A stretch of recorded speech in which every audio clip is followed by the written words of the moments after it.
สบายดีพี่น้องลาวเนี่ยไทยน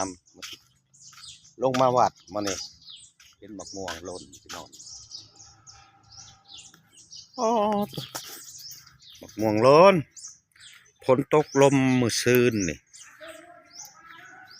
โอ้แต่บักม่วงนำบ่นี่เออตัวผู้ใดจักได้มาเอาเด้อพี่น้องเด้อบักม่วงบ่ได้อึดนี่หล่นเต็มที่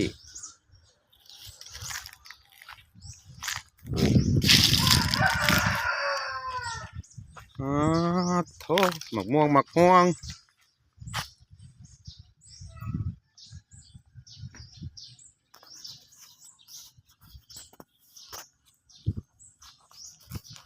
ขี้ลึกลมไปน้องเอ้ย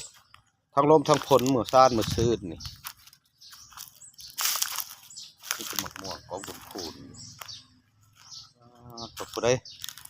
บ่มีหมักม่วงมาเอาเด้อพี่น้องเด้อไปเอาเลยเถอะ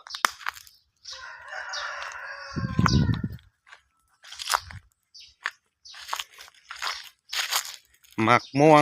วง